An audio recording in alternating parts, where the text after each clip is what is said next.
Greetings everyone, I'm very excited to be giving you a repertoire for the black pieces against one of the most popular openings in chess, the Queen's Gambit, and specifically a very dangerous move by white, bishop f4, which is very modern and has been seen in the recent World Championship history. So white goes d4, we're going to be playing the Queen's Gambit declined, and instead of going for the classical bishop g5, we have to learn to play against bishop f4. I'm gonna give you a very modern move over here, which might surprise a lot of players with the white pieces, the move b6. Sometimes we're gonna be gambiting a pawn and sacrificing it in order to develop a very beautiful compensation that is going to allow you to play this for the win. So after c takes d5, what's my point? My point is to take with the knight over here.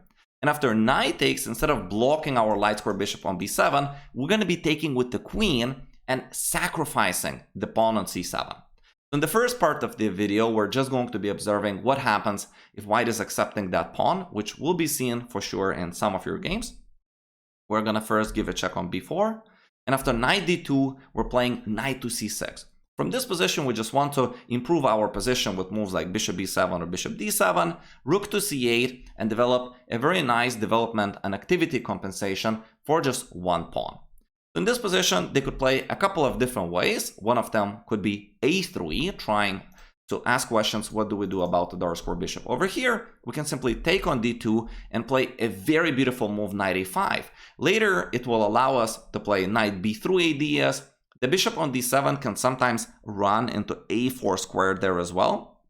And we're definitely going to be using the open c file here as well. So for example, rook to d1, I'm trying to play the best moves for both sides. Queen to b4 would be a move by white. Rook fc8 attacking the bishop. After bishop to g3, we can play knight to c4 now. For example, b3 and knight b2 would be losing for white. If they play a move like rook to b1, we can just be invading, and tactically, they're not holding this position. White is simply lost.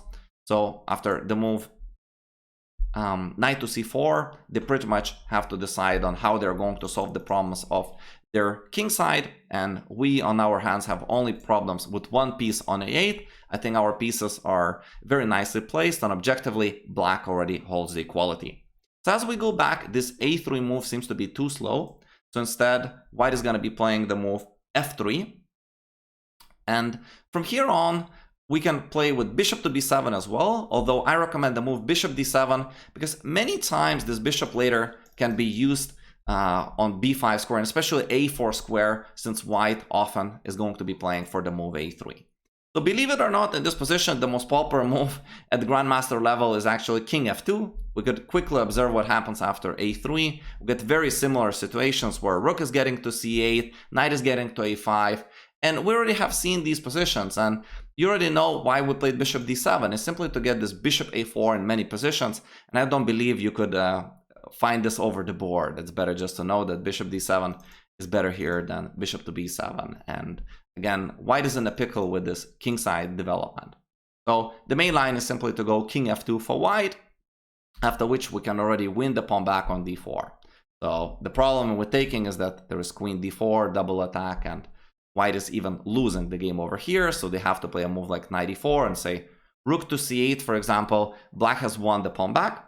Rook to c1 was seen in a couple of moves, and now finally you can move the knight away. And if they play the absolute best moves, imagine that this is the worst position that you could get. With opposite color bishops, you definitely have a draw in your pocket if you're playing opponent who's not much stronger than you are. So this would be that interesting sacrifice if they do decide to take on c7. And let's take a look at what happens if they do not take. Let's perhaps switch to the black side, since we're trying to learn this from black's point of view. And we play b6, say takes, knight takes, queen takes, and at this point they could be also playing alternatives besides taking on c7. So one of the moves is a3, as they're very often afraid of this bishop to b4, and here I recommend the move bishop a6. We're getting this knight to c5, which is going to be preparing the pawn break to c5. For example, if white castles, you can simply play c5. One of the lines could be queen e2. I'm trying my best also for the white pieces. Knight is under attack, so we go queen b7. And I believe that black has reached full equality.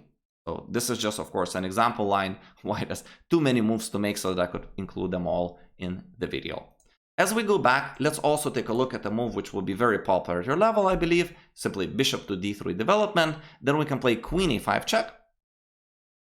And after a move knight d2, which makes most sense at your level, we have bishop a6 trading off the light square bishop. This bishop a6 comes again and again. And remember that after trading, we're going to be taking with the knight in order to once again prepare this break c5. For example, castle c5, queen to e2, which already would be inaccuracy.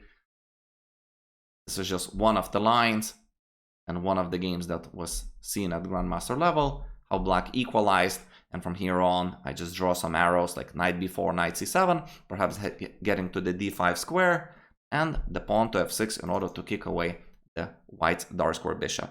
So that's a repertoire for you, at least the skeleton with the plans, against one of the most dangerous openings from the white's point of view, which was seen, as I have mentioned, in the recent World Championship history. I hope you enjoyed the lesson. If you did, consider hiring me as your personal online chess coach. Thank you for watching, and I will see you in the next video. Bye-bye.